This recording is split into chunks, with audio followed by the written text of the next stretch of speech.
It's 1965 and the streets are tight, but the real war, it's being fought in black ink. Newspaper presses are buzzing, but they ain't printing news, they're printing targets, and that target, the man everyone's scared to name but everyone knows. The name whispered in alleyways, in bars, in dark corners of Harlem, Ellsworth Bumpy Johnson. See, they can't just say his name. No, that's too simple. They paint him as the monster in the shadows. They need him to be something worse.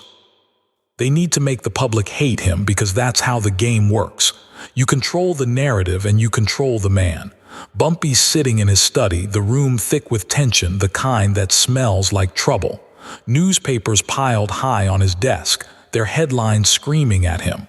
Harlem's cancer. The godfather of crime. A man poisoning our city. They don't even know who they're talking about, yet here they are trying to make him out to be a savage, a brute, a criminal who doesn't even know the meaning of education. They want the world to believe he's a shadow, that he's something less than human, but Bumpy's been in this game too long. He knows their play. There's talk, federal talk. The government's plotting, cooking up a plan to come down hard on Harlem's underworld.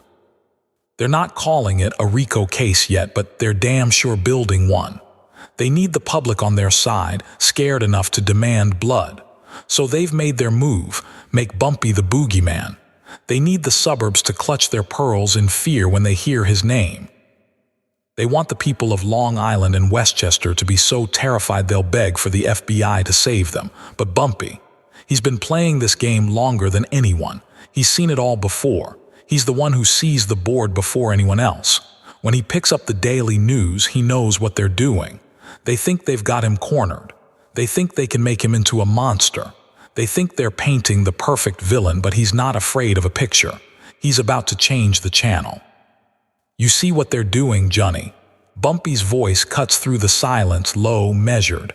They're painting a monster, so when they burn the castle, the villagers will cheer. Johnny Bird stands by the window, his back tense. He's seen it all: violence, bloodshed, betrayal. He knows how to deal with a rival, how to handle a snitch. But this is something new. You can't shoot ink. You can't throw a punch at a headline. What are we gonna do, boss? Johnny's voice cracks just slightly. He doesn't know the move, but he knows one thing Bumpy always does. Bumpy doesn't flinch. He stands slow, deliberate, adjusts his tie, eyes sharp, catching his reflection in the mirror. The gray hair, the suit that says everything about who he is, more than most men make in a year. He's got power, he's got control, and right now, he's got a plan. We don't fight them, Bumpy says, his eyes never leaving the mirror. We change the channel.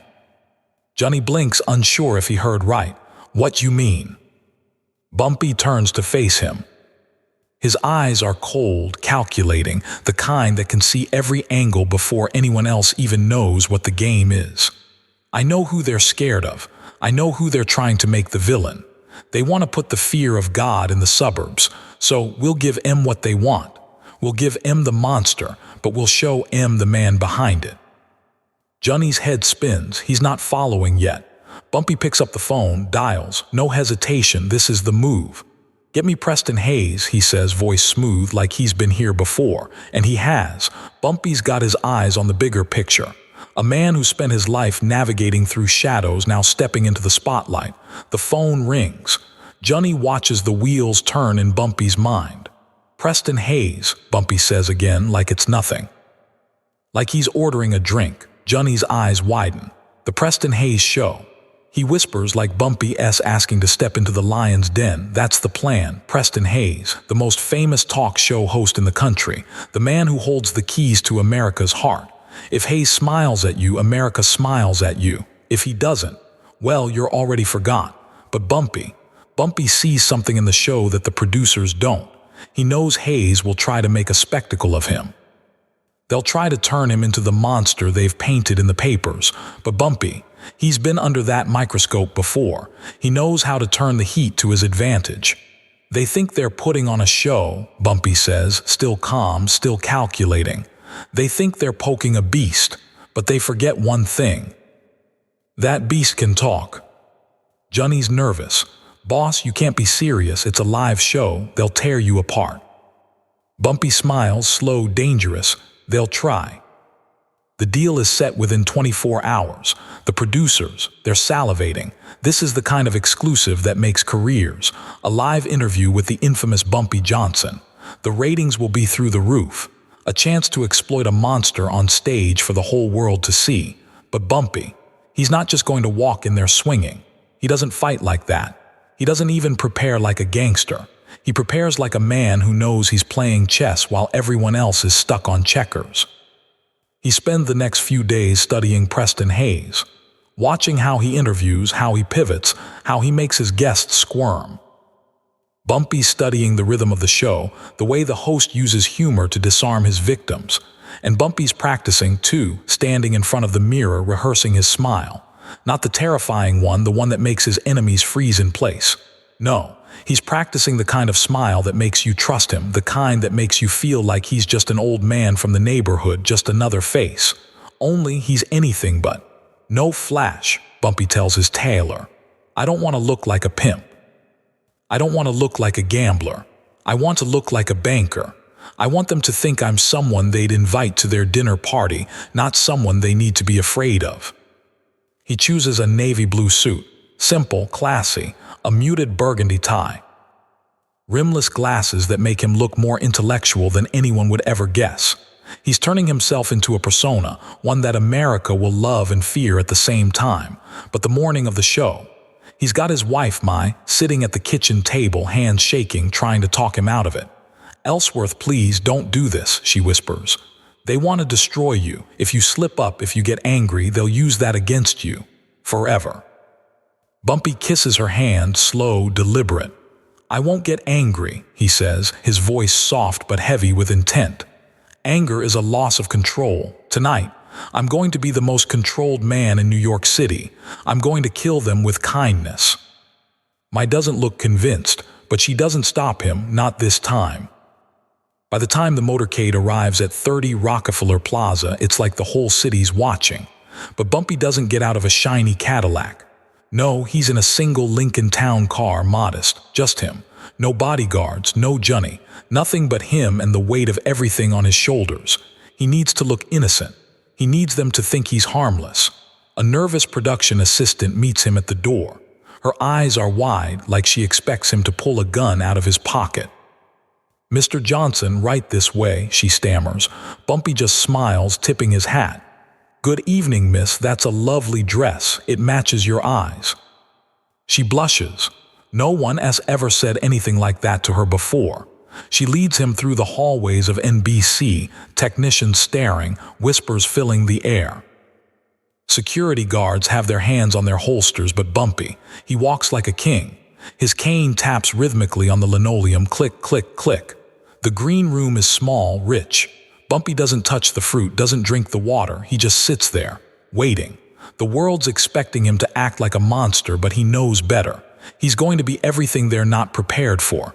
He's going to be calm, collected, and in control. Johnny's standing off to the side. He's nervous too, but for a different reason. You sure about this, boss? Bumpy doesn't even look up. We play the game, Johnny, but we play it my way. The stage manager bursts in. 5 minutes till air. Bumpy stands, adjusts his tie, smooths his jacket. There's no rush in him. He's exactly where he needs to be. Right before everything goes down, then the door opens.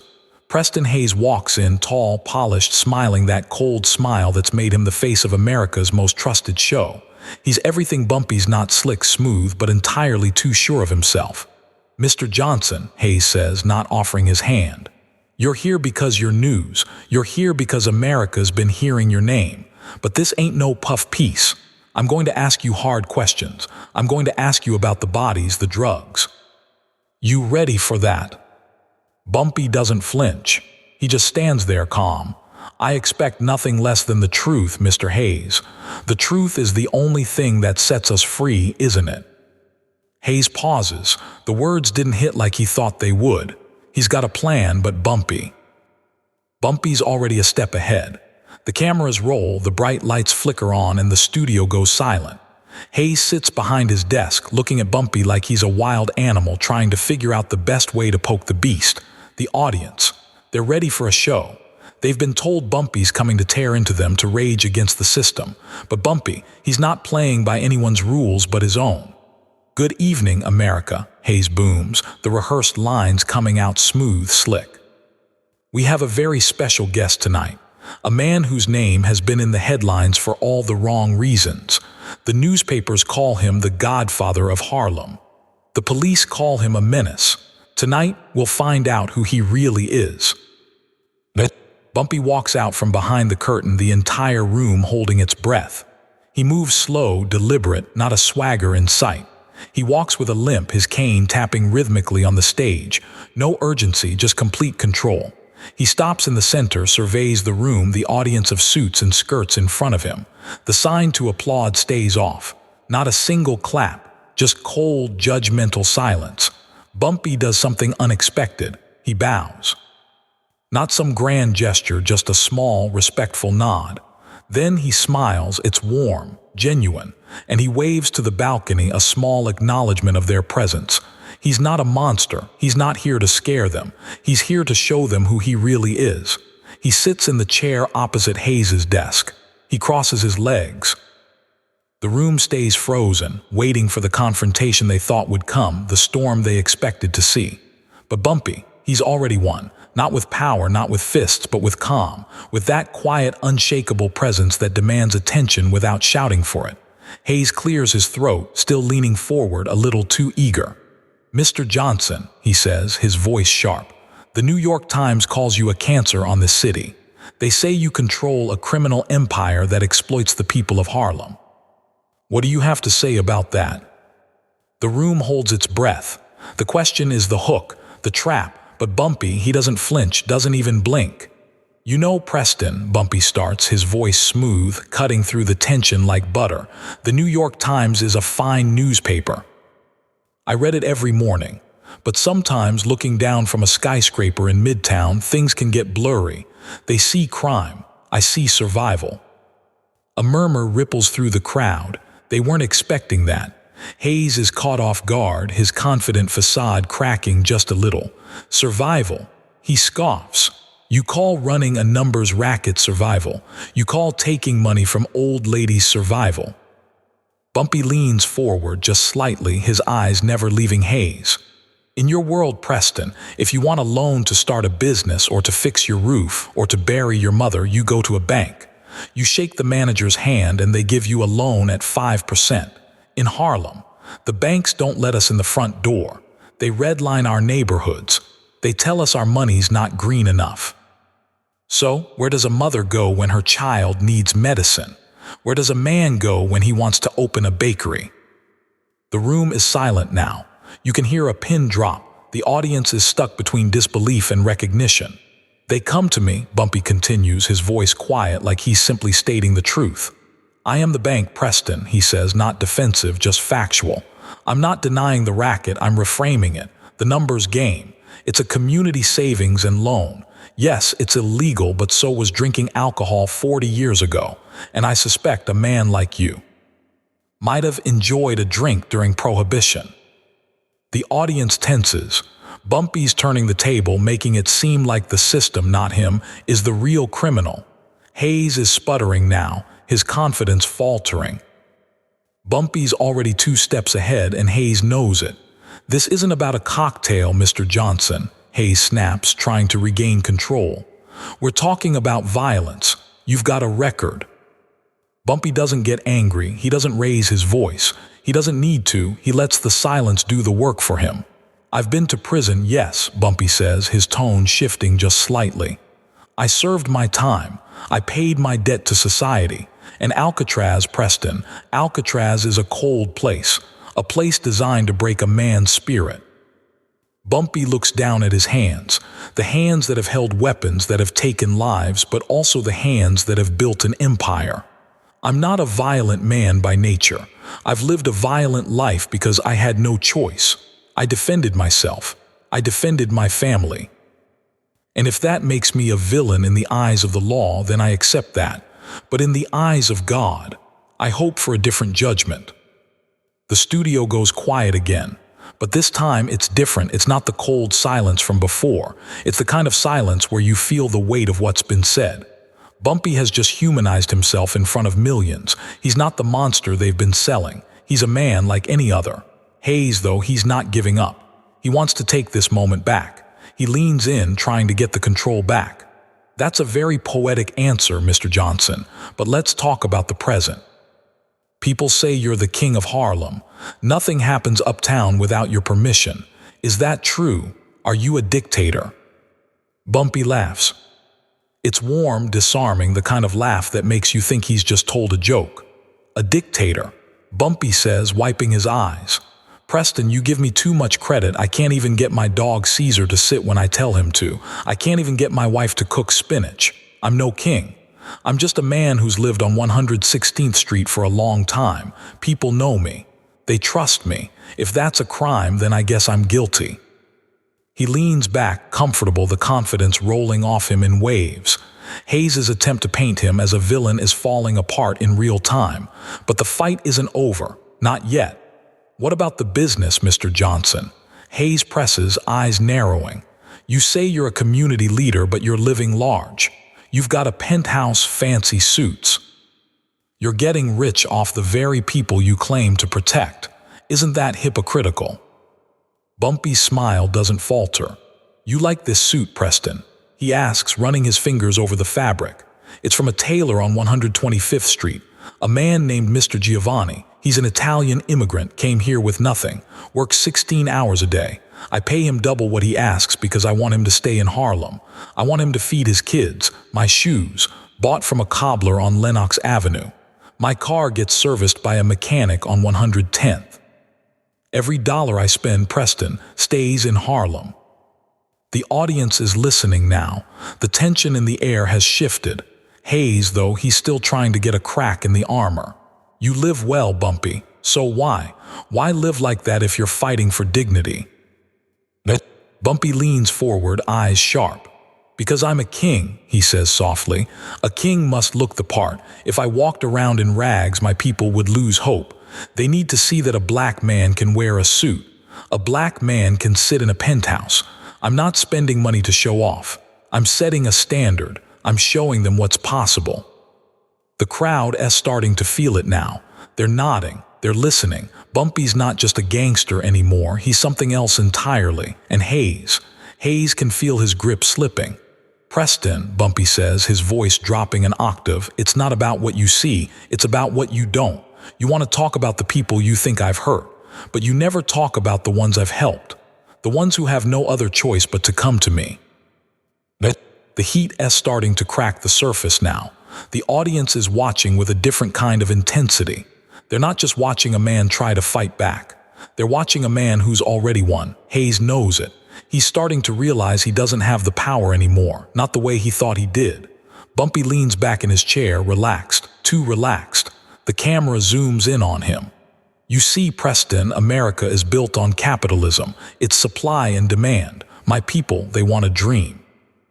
They want to bet a nickel and win 600. It gives them hope, a little hope. It's not the biggest thing, but for them, it's everything. He pauses. The room goes still, like the whole world's holding its breath, waiting for the next word. Who am I to deny them that hope? Hayes tries to push back. He's getting desperate. He knows he needs something to regain control of the interview. He looks down at his cards, thinking, then picks a card that feels like it might get him somewhere. He flips it over and looks up at Bumpy with a cold smile. You talk about hope, Hayes says, his voice rising with mock sincerity. But last year, 1964, Harlem burned. Riots. Stores looted, cars overturned. Where was the king then? Where were you? The police say you were involved. They say you helped fan the flames. Bumpy's eyes narrow. The warmth from earlier fades. A stone-cold expression replaces it. This is where Hayes thinks he's going to trip him up, but Bumpy's been here before. I didn't start the fire, Preston, Bumpy says slowly, his voice steady but carrying a quiet power. The fire started when a 15-year-old boy named James Powell was shot dead by a police lieutenant. Right outside a junior high school, an unarmed boy, killed for nothing. The words hit like a punch to the gut. The air in the room gets heavy, thick. You want to know where I was? Bumpy continues, his voice low, controlled. I was in the street. I was standing between the police tanks and the kids throwing rocks. I was pulling men out of the line of fire, telling them to go home, to live, to fight another day. There's a beat of silence. Hayes doesn't know what to say. He thought he had Bumpy trapped. He thought he could expose him for what the media painted him to be. But Bumpy's too smart for that. You blame the fire, Bumpy says, stepping closer to the audience now, his eyes locked on Hayes. But you never blame the match. You ask me why Harlem burned. It burned because it's a pressure cooker. You seal the lid tight, you cut off jobs, cut off hope, and then you turn up the heat with police batons. And when it explodes, you blame the soup. The audience is no longer indifferent.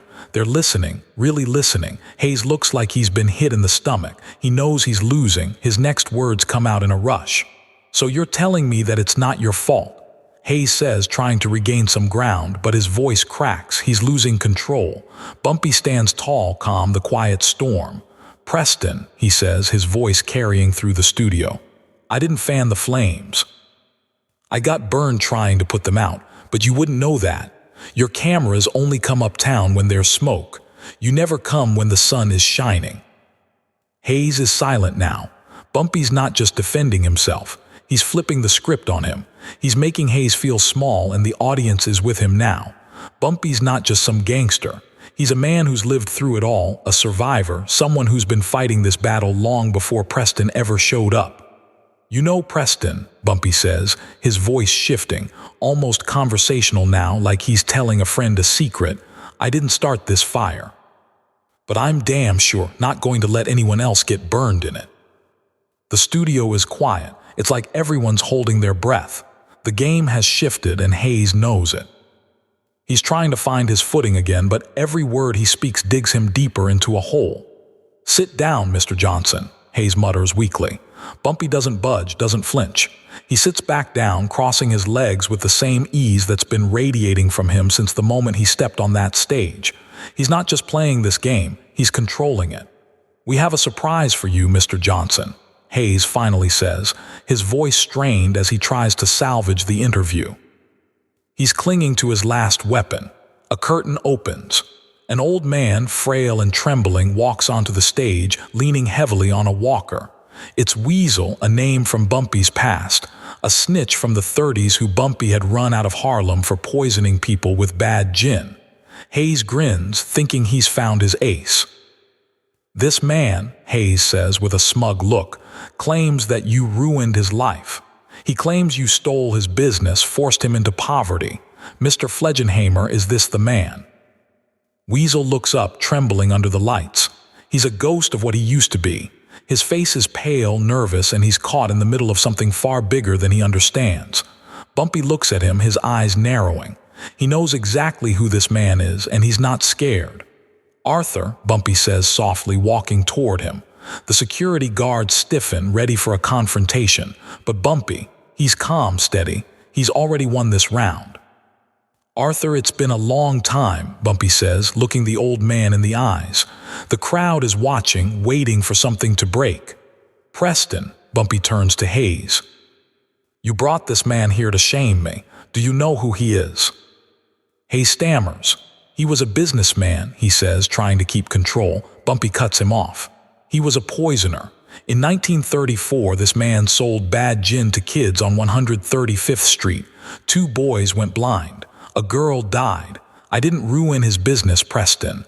I saved the neighborhood. I told him to leave Harlem. I spared his life when the fathers of those children wanted to tear him apart. The studio is in shock. Hayes looks at Weasel, who's trembling even more now, shaking his head. No, Bumpy, you gave me a train ticket. You gave me $50 to leave. You saved my life. Bumpy turns back to Hayes, his voice steady, almost pitying. You see, Preston, you look for a villain and you find a savior. You look for a victim and you find a criminal. The room erupts in laughter. Hayes' smug grin is gone. He's been outsmarted. He tried to set a trap and now he's the one caught in it. Bumpy's the one in control now. The monster they wanted to create, it's gone. Instead, they've got a man, a real man, one who's seen it all and still stands tall, but the war's not over yet. Hayes, desperate, looks to his producer for the next move, but Bumpy's already won. The only question left, who will make the next move? And when? Bumpy's smile never fades. Not even when the cameras go black for a commercial break. He sits back in his chair, the weight of the interview behind him, but there's a new tension in the air. Hayes, who thought he could turn this into a spectacle, now knows he's lost. The audience who came to see a fight just watched Bumpy take control without ever throwing a punch. The studio lights flicker back on, the band plays, the applause from the crowd has turned into something quieter now. Not just admiration, but a strange kind of respect. Hayes is visibly sweating. His shoulders are slumped, his jaw tight. He's lost his swagger and the air around him feels charged with defeat. "We're back, folks," Hayes says, forcing a smile. His voice is high, too bright, desperate. "Let's keep talking. Mr. Johnson, you say you've helped the poor, but let's talk about your business. Your numbers game, your rackets. It's illegal. No matter how you spin it, it's still breaking the law." Bumpy's not rattled, not even a little bit. His expression's calm. "It's not illegal, Preston. Not in my world. You know what it's like when the system doesn't give you a seat at the table. So you make your own seat. You create your own economy. And I'm doing it better than anyone else." The crowd listens intently. This isn't some street corner argument anymore. It's a chess game and Bumpy's got all the moves. Hayes tries to push harder. The cracks in his composure are showing now. "But what about the violence, Bumpy? The FBI, the cops, they say you've killed men. You've got a reputation. Can you deny that?" Bumpy leans forward just slightly, his cane tapping rhythmically as he speaks. "What's a man supposed to do, Preston? When a man comes at you with a blade, do you wait for the law to step in? Do you wait for someone to come save you?" He pauses, letting the question hang in the air. "No, you take that right for yourself. I've survived when others didn't. That's the life I've had to live." The tension in the studio thickens. Hayes is stuck again. He can't trap Bumpy into a confession. Bumpy's not playing the game they thought he would. Hayes' next words come slowly, like he's trying to hold on to something he's losing. "So, you admit it. You admit you've killed men." Bumpy's eyes lock onto Hayes, cold, deliberate. His voice drops an octave, pulling everyone in. "It's not murder if you're defending your life. Not when you're just trying to survive in a world where the rules don't apply to you." His words cut deeper than anything Hayes could have expected. The room falls silent.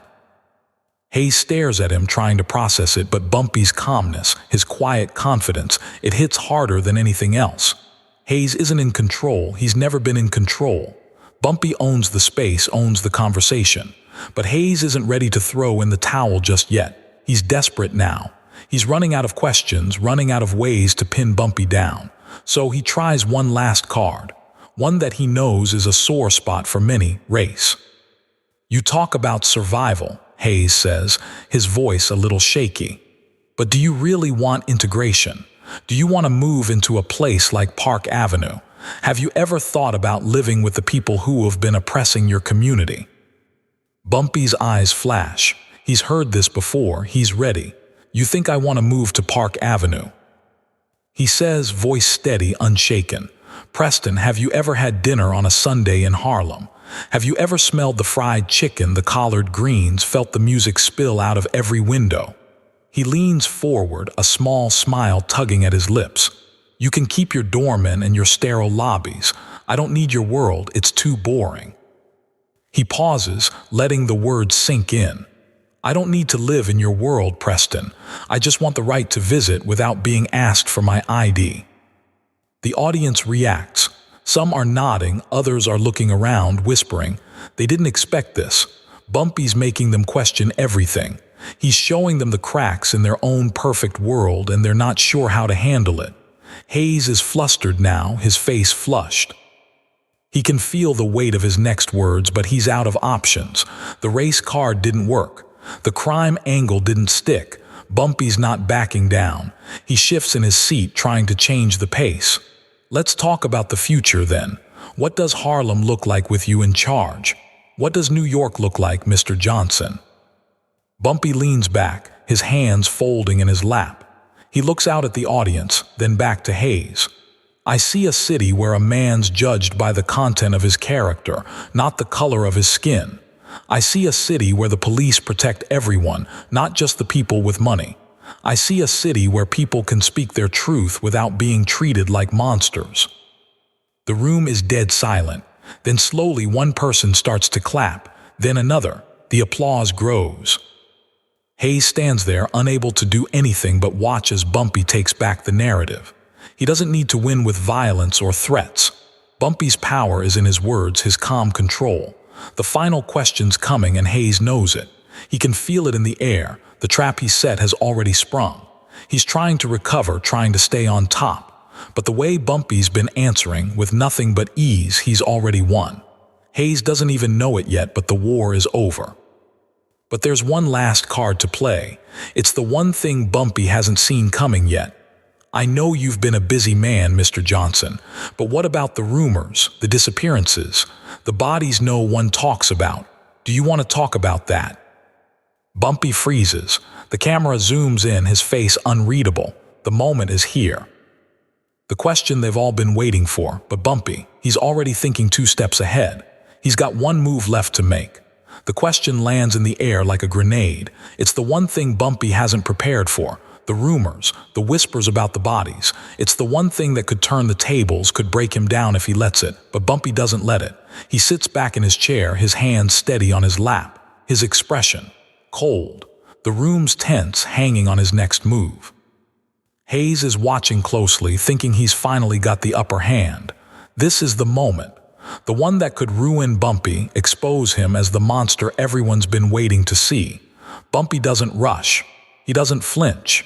He just stares at Hayes, the weight of the question hanging in the air like smoke. It's a moment where most men would crack, but not Bumpy. He's seen worse. He's been through worse. He's faced down death more times than he cares to count. This is just another part of the game. You want to talk about rumors? Bumpy finally says, his voice calm, almost amused. Preston, let me ask you something. When a soldier goes to war and he's out there fighting for his life, does he count the bodies? Does he stop to ask who's left standing, or does he just keep moving? Does he do what's necessary to survive? Hayes blinks, thrown off by the shift in tone. The question's too real, too raw, but he pushes forward, trying to press Bumpy into a corner. That's a nice metaphor, Mr. Johnson, but we're not talking about war. We're talking about the bodies you've left behind. People who have disappeared, who have been silenced. You think the public doesn't know. You think we don't see what's going on. Bumpy leans forward just a bit, his eyes narrowing. The calmness is still there, but there's something else behind it now, a quiet intensity. You want to talk about bodies, Preston? Bumpy's voice drops lower, like he's speaking directly to Hayes now and not just the audience. I live in a world where survival's the only rule that matters. When you're up against the wall, when there's no way out, you do what you have to. You don't stop to ask questions. You don't stop to think about the consequences. The tension in the room spikes. Bumpy's not backing down. Hayes can feel it, the shift. It's like he's being drawn into Bumpy's world. A world where survival isn't just an instinct, it's a way of life. Bumpy continues, his voice steady, but there's a cold edge to it now. I've made mistakes. I've hurt people, but I've never been a monster, Preston. I've always done what I had to do to survive, to protect what's mine, to protect the people who can't protect themselves. If that makes me guilty in your eyes, then so be it. But I'm not the villain here. I'm not the one who started this game. Hayes stares at him, his face growing pale. Bumpy's not admitting guilt.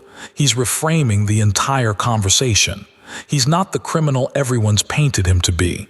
He's a man doing what he had to do to stay alive in a world that never gave him a chance. The audience, they're torn. They don't know whether to feel sympathy, fear, or admiration. It's like they're watching a master at work.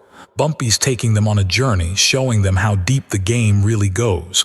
But Hayes, he's still got one card left. One last shot to break Bumpy. You keep saying you're a protector, a provider. But what about the people you've hurt? What about the lives destroyed along the way? Bumpy's smile comes slow, like a predator spotting a weakness in the game. I've never destroyed anything that wasn't already broken, Preston, and I'll be damned if I'm gonna sit here and let you paint me as the villain in a story that I'm just trying to survive in.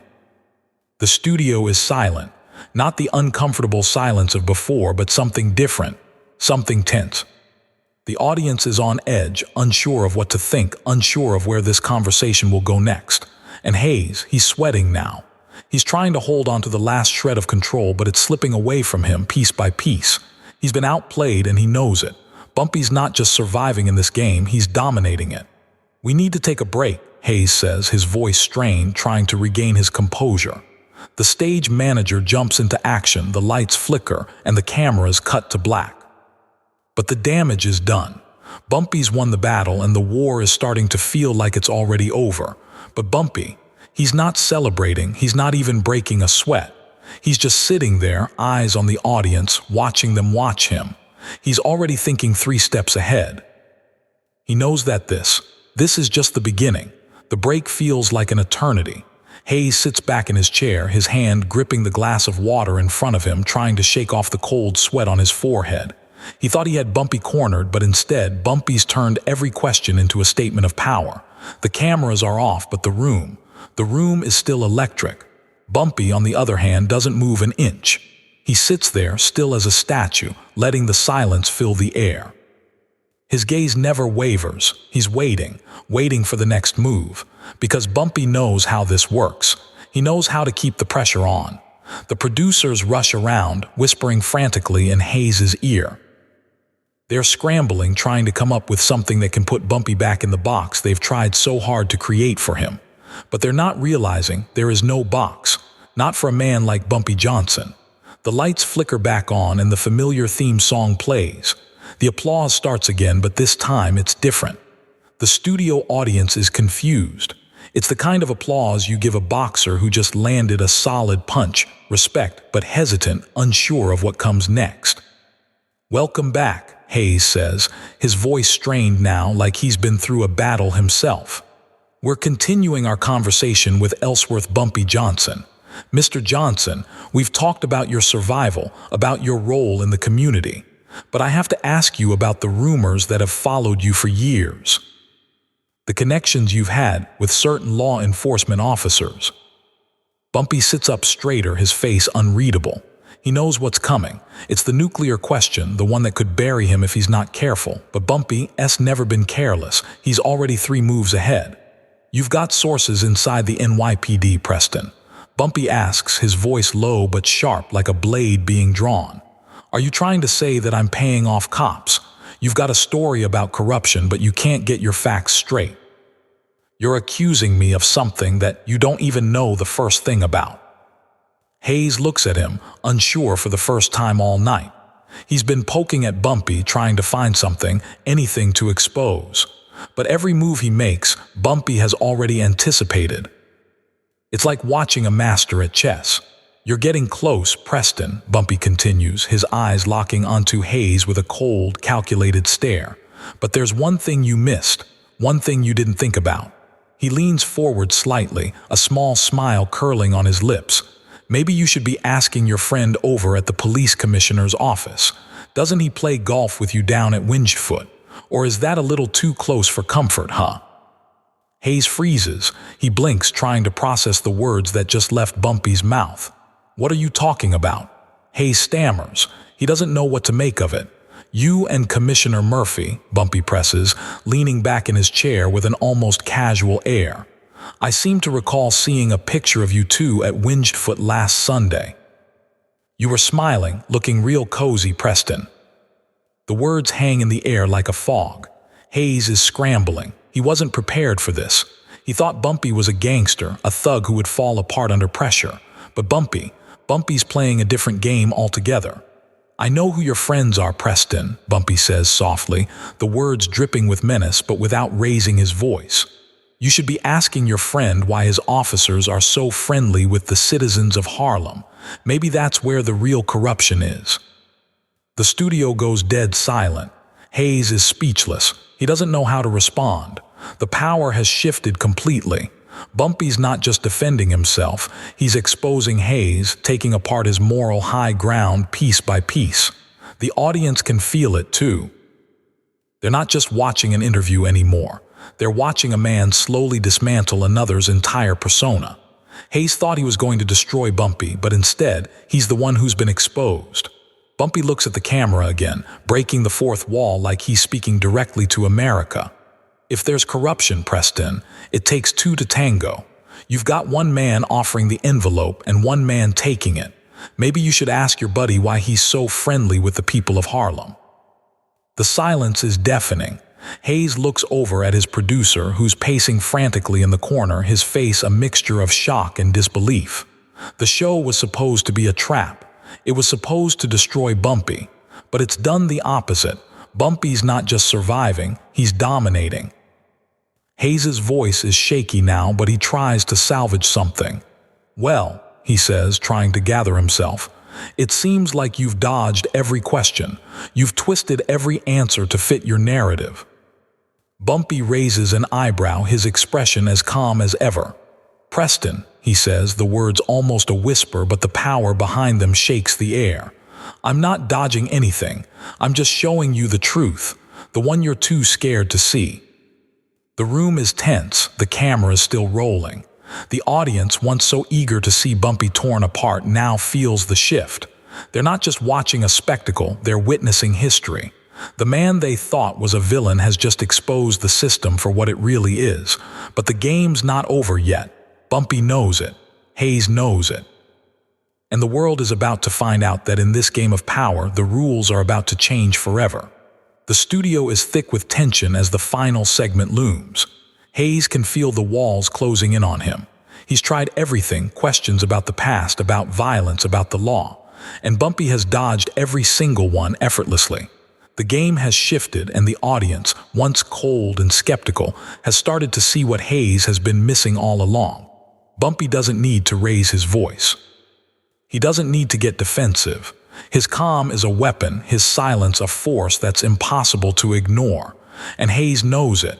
He's realizing too late that he's walked into something far bigger than he anticipated. This isn't just an interview, it's a battle of wills. And Bumpy's already won. The final commercial break ends and the cameras flicker back on. The lights are brighter now, the audience is more on edge. Bumpy's sitting in the chair like he owns the place, and for all intents and purposes he does. Hayes, on the other hand, is sweating, trying to keep a grip on his composure, but it's slipping through his fingers like sand. "We're back," Hayes says, forcing a smile, his voice louder, more strained. "Now, Mr. Johnson, you say you're a man of the community, that you care about the people. But you've built an empire, you've amassed wealth, and you live in a penthouse where expensive suits drive a Cadillac. Doesn't that make you a hypocrite? A man who profits off the very people you claim to protect?" Bumpy leans back in his chair, his cane tapping softly on the floor. The silence between them speaks volumes. He's not angry, he's not defensive, he's simply waiting for Hayes to finish, for the game to shift once again. "You see, Preston," Bumpy begins, his voice low but steady, "you think I'm a hypocrite because you don't understand the game I'm in. You look at my suit, my car, my penthouse, and you think it's about greed. But you're wrong. I'm not the one who's been robbing people, taking their dignity, their hope, and their future. I'm not the one selling them lies about the American dream." Bumpy's eyes lock onto Hayes. His words are sharp, but they carry a weight that no one in that room can deny. "I didn't build an empire by stepping on people. I built it by lifting them up. I gave my people hope. When the system failed them, I stepped in. I didn't take from them, I gave. I provided. And I'll be damned if you or anyone else tries to turn me into the villain because of that." The room is dead silent. Hayes is staring at Bumpy, trying to come up with something, anything to turn the tide, but the words won't come. He knows the battle is lost. Bumpy's not just surviving, he's rewriting the entire narrative. "You know what you see when you look at me, Preston?" Bumpy asks, his voice still steady, unwavering. "You see a man who's made it out. You see someone who's been to the depths and climbed back up, and that scares you. It scares you because I'm a reminder of everything you want to ignore. A reminder that, in the end, it's the people like me who run this city. Not the men in your suits, not the ones behind desks or cameras. It's the ones who make things happen when nobody's watching. Hayes shifts uncomfortably in his seat. The words are hitting harder than he expected. Bumpy isn't just playing the game, he's dismantling the very system that created it. And Hayes, he's just another cog in that machine. But he's not done, not yet. "Let's talk about your future, Mr. Johnson," Hayes says, trying to regain some semblance of control. "What's next for you? Are you going to keep running your numbers game? Are you going to keep living above the law?" Bumpy smiles, but it's not the warm, grandfatherly smile from earlier. It's something different, something far colder. "You want to know what's next, Preston?" "What's next is that I'm going to keep doing what I've always done. I'm going to keep taking care of my people. I'm going to keep building. And you're going to keep trying to tear me down, but you'll never win." The audience is watching, their eyes glued to the screen. They're not just watching an interview, they're watching a man who's seen it all, done it all, and still stands tall. Hayes, on the other hand, looks like he's been caught in a storm he never saw coming. "Let me tell you something, Preston," Bumpy continues, his voice dropping lower, almost to a whisper. "You think you've got all the answers. You think you can bring me down with a few hard questions, but you're wrong. You can't break me. No one can." The air is thick now, every word hanging in the balance. Bumpy's not just answering questions, he's asserting his dominance, reminding everyone in the room who's really in control. And if you think for 1 second that this little show, these cameras, this spotlight, that it's going to change anything, Bumpy pauses, his eyes narrowing. "You're fooling yourself. You're playing a game you can't win. Not with me. Not with Harlem. Not with the people who have got my back." The studio is completely still. No one dares to move. Hayes sits frozen, his mind racing, trying to find something to cling to, but it's too late. Bumpy's already won. "And when this show's over," Bumpy continues, his voice now a quiet certainty, "you're gonna go back to your little world and I'll go back to mine. But the thing is, Preston, I'll still be here. Still doing what I do. And you'll just be another part of the show." Bumpy stands smooth and deliberate. He adjusts his suit, looks at Hayes one last time, and then he walks off the stage. The room is still, the audience unsure of what just happened. But Bumpy, he's already thinking ahead, already planning his next move. Hayes sits there, the weight of the interview pressing down on him. He knows it's over. Bumpy's not just a man, he's an idea. A symbol of everything the system can't control. And in the end, that's what scares them most. As Bumpy walks off the set, the crowd's applause starts, tentative at first, then building. Not just for the spectacle they've just witnessed, but for the man who's made them see the world differently. Hayes may have thought he had the power, but Bumpy's the one who owns the game. The applause dies down, but the tension in the air doesn't fade. The cameras have cut, but the feeling lingers. Hayes watches Bumpy walk off stage with that slow, measured step, like he's already somewhere else, planning, calculating. And Hayes is still reeling from the conversation, from the way Bumpy dismantled every single attack with nothing but his words. Bumpy isn't just a man anymore. He's a force. A presence that fills the room long after he's gone. As Bumpy walks through the hallways of NBC, he doesn't rush. He knows the eyes are on him, but they don't scare him. He's used to it. In fact, he enjoys it. He walks with that same rhythm, his cane tapping with purpose. Click, click, click. Every step is a reminder that he's in control no matter where he is. Johnny Bird's waiting for him at the back entrance. His grin's so wide it's almost too much, but Bumpy doesn't let it show. He just nods. There's no need for words. The job's done. "Boss," Johnny whispers, his voice almost in awe. "You had 'em eating out of your hand. They couldn't touch you."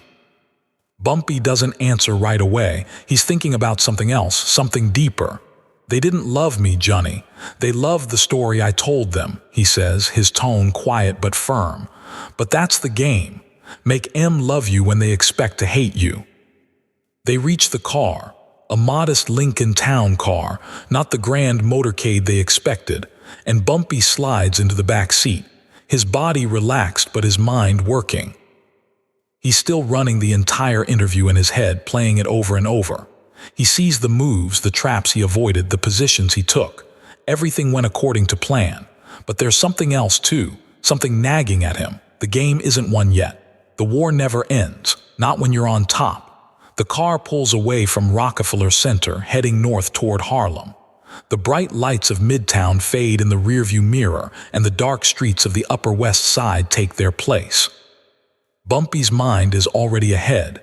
He's thinking about tomorrow, thinking about the FBI. They'll be watching him closer now. They've seen the footage, heard his words, and they won't be happy about how it all turned out. He leans back in the seat, the weight of everything lifting just a little. "Johnny," Bumpy says quietly, not looking at him. "You hear that crowd. You hear how they reacted." Johnny's grinning, still buzzing with the energy. "Yeah, boss, they were with you every step of the way." Bumpy shakes his head, the smile barely there. "They weren't with me, Johnny. They were with the story I sold them." His voice drops lower. "And that's the thing, you never let M forget it. You make M believe it's their idea, and then you walk away." Johnny doesn't understand all of it, but he doesn't need to. He knows Bumpy's the king, and kings don't just sit back and wait for their crowns. They keep moving, keep controlling. As they hit 110th Street, the mood in the car shifts. The Lincoln pulls through the heart of Harlem, and the streets are alive. Even now, in the middle of the night, Harlem doesn't sleep. Bumpy watches as people on the corners stop and stare as the black Lincoln rolls past. They don't just look, they wave, they nod. Some stop in their tracks, eyes wide, like they've just seen a king in person. "Look at them," Johnny whispers, his voice almost reverent.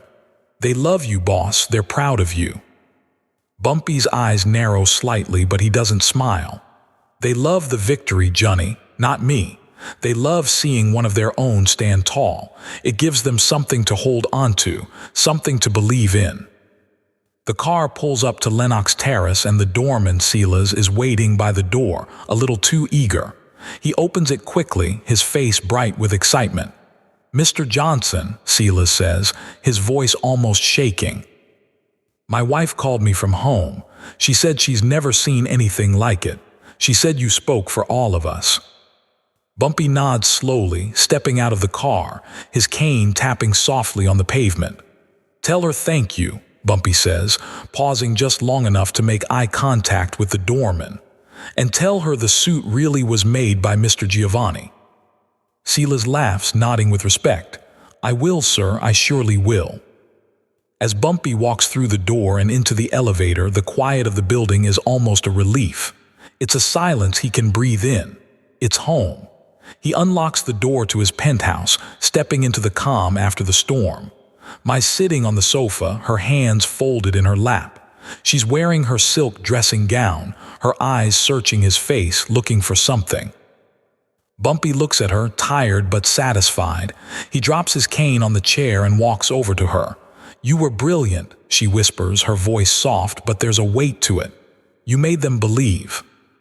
Bumpy exhales, leaning down to kiss her hand. "I was terrified," he admits, his voice quiet. "For the first 5 minutes, I thought I was going to suffocate." "You didn't show it," she says, pulling back just enough to look at him. "You looked like you owned the building. When you talked about the banks, Ellsworth, you said things people have been thinking for 50 years but were too scared to say." He nods slowly, his mind still on the interview. "I had a microphone, Mai, and I had nothing to lose." She walks to the kitchen, pouring him a glass of warm milk, a habit she's kept for years when his ulcers act up. Bumpy sits at the kitchen table looking at her.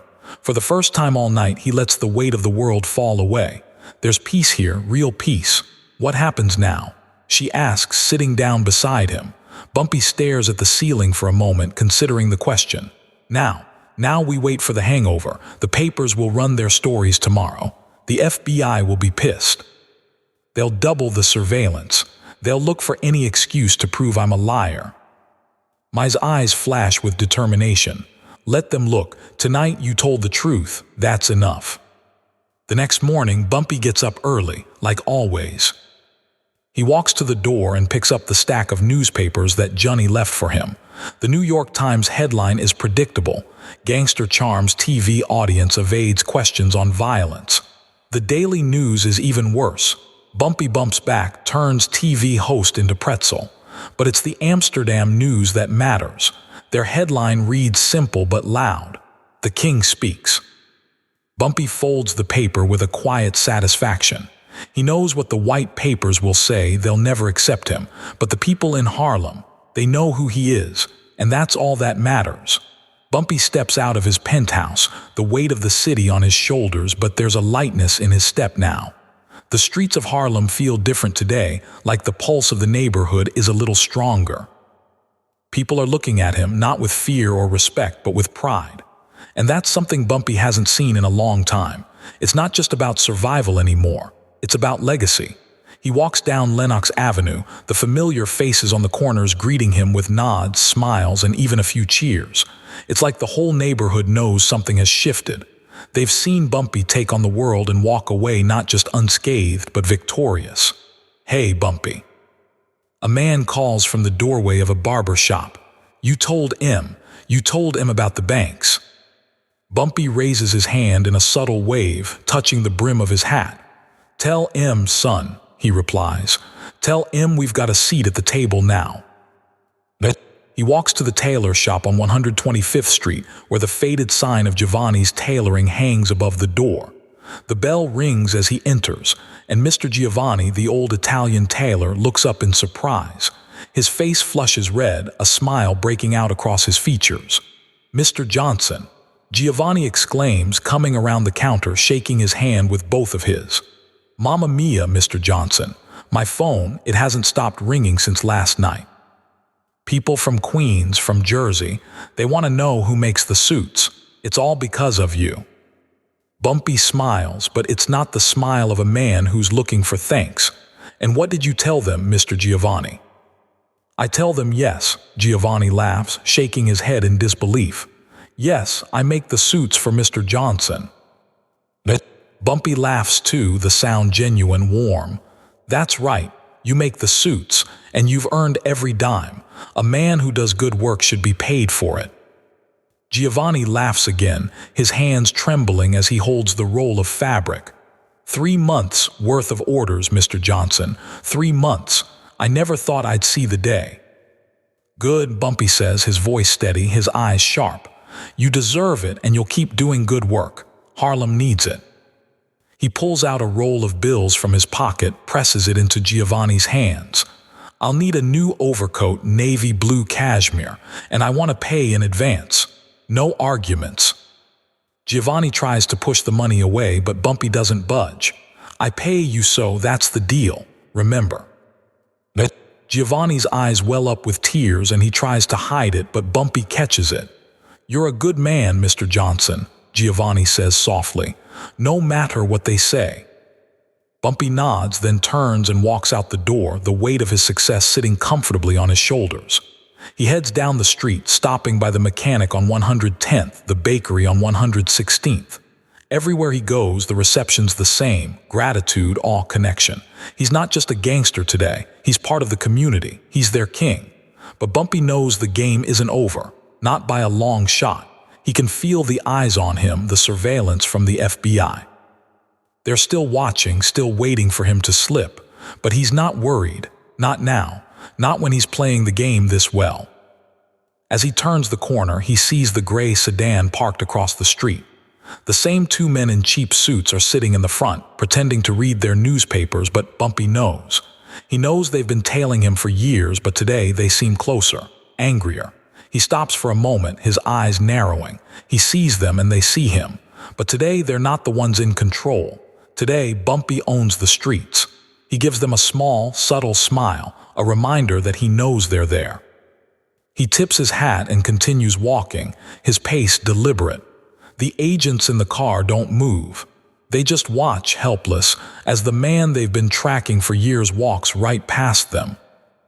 Bumpy finds a chess table in the park, the familiar sight of a young man sitting there moving pieces around, practicing openings.